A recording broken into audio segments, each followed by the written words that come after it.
Builder base macro. How to get auto farm, 10 million plus elixir, and gold per hour. Clash of Clans. I'm going to tell you how to get a builder base macro that auto farms over 10 million elixir and gold per hour. First, understand this isn't something you'll find inside the game. It's external automation. You'll need a macro tool like Auto Clicker, BlueStacks, Macro Recorder, or Tiny Task, depending on your setup. If you're on PC, BlueStacks is the easiest. Install BlueStacks, load Clash of Clans, and go to Builder Base.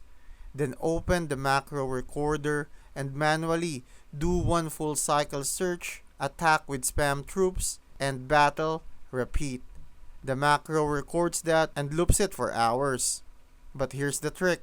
Builder base doesn't have a cooldown like main base, so it keeps going non-stop. Make sure your troop training is instant, just barbs or sneaky archers, and that your connection doesn't lag out. You can tweak the macro delay for faster cycling. It's not legal though, so use it at your own risk. Supercell can ban you if their system flags bot-like behavior.